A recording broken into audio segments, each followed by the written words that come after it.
নমস্কার বন্ধুরা, রাধে রাধে। শ্রী রাধারানীর পাকশালায় আপনাদের সবাইকে স্বাগত। তো বন্ধুরা, আজকে আমি চলে এসেছি আবারও একটা নতুন রেসিপি নিয়ে। আজকে আমি বানাবো টমেটো সস। এই টমেটো সস আমরা বাজার থেকে কিনে আনি অনেক দাম দিয়ে।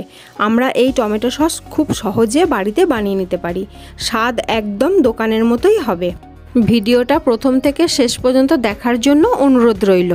তো চলুন বন্ধুরা, দেরি না করে রেসিপিটা শুরু করা যাক। এখানে আমি 1.5 কেজি লাল লাল ফ্রেশ টমেটো নিয়ে নিয়েছি। টমেটোগুলো আমি আগে থেকে জল দিয়ে ভালো করে ধুয়ে রেখেছিলাম। টমেটোগুলো বটিতে এইভাবে কেটে নিচ্ছি, আর টমেটোর এই শক্ত অংশটা ফেলে দেব।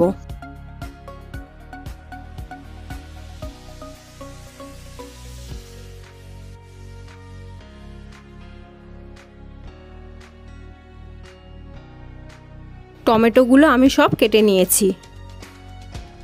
এবার একটা কড়া নিয়ে নিয়েছি। কড়ার মধ্যে কেটে রাখা টমেটোগুলো সব ঢেলে দিলাম। এখানে একটা প্লেটের মধ্যে নিয়ে নিয়েছি 6 পিস বিটের টুকরো। বিটটা দিলাম সুন্দর একটা কালারের জন্য। 2টো দারুচিনি, 2টো এলাচ, 4-5টা লবঙ্গ, 4-5টা গোটা গোলমরিচ, আর 5-6টা টুকরো করা আদা। এগুলো সব টমেটোর মধ্যে দিয়ে দিলাম। হাফ বাটি জল দিয়ে দিলাম। কড়াটা ওভেনে বসিয়ে দিয়েছি। এবার ভালো করে খুন্তি দিয়ে নেড়েচেড়ে মিশিয়ে নেব। গ্যাসটা মিডিয়ামে থাকবে। এবার ঢাকা দিয়ে দিলাম। মাঝে মাঝে ঢাকা খুলে নেড়ে নিতে হবে, আবার ঢাকা দিয়ে দিতে হবে।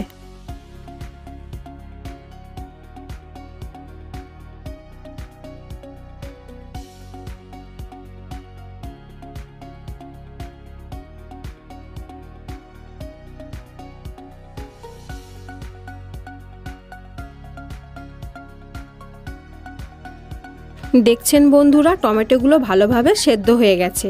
গ্যাসটা বন্ধ করে দিলাম। এবার এটা ঠান্ডা করে নেব।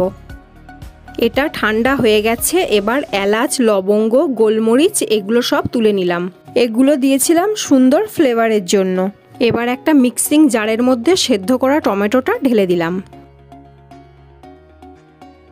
এবার এটা ভালো করে পেস্ট করে নেব। দেখছেন বন্ধুরা, সেদ্ধ করা টমেটোটা পেস্ট করা হয়ে গেছে। এবার একটা জায়গার মধ্যে একটা ছাঁকনি নিয়ে নিয়েছি। এটা ভালো করে ছেঁকে নেব। টমেটোর বীজ আর খোসা পেস্টের মধ্যে একটুও যেন না থাকে।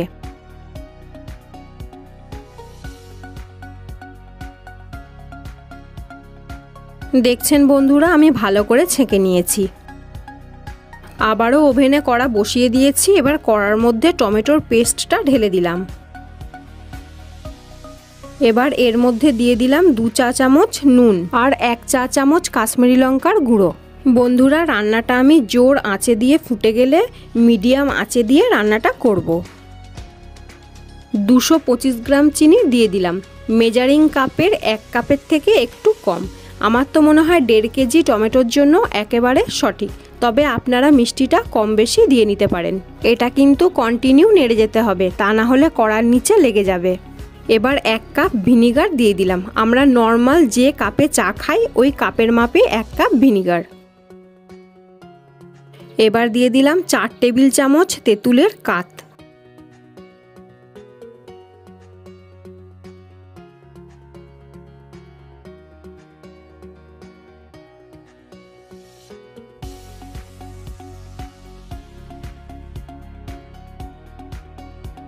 দেখছেন বন্ধুরা, এবার টমেটোর সসটা অনেকটা ঘন হয়ে এসেছে।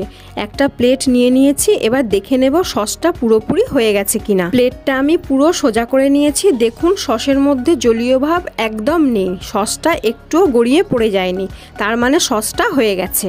এবার সসটা ঠান্ডা করে নেব। বন্ধুরা, আমি ছাদে চলে এসেছি। নিচে আলোটা কমে গেছে, অবেলা হয়ে গেছে তাই। এবার আমি একটা বাটির মধ্যে সার্ভ করে দিচ্ছি।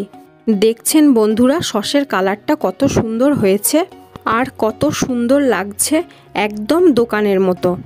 দেখলেন তো বন্ধুরা, কত সহজে ও কম খরচে বানিয়ে নিলাম দোকানের মতো টমেটোর সস। আপনারাও খুব সহজে টমেটোর সস বাড়িতে বানিয়ে নিতে পারেন।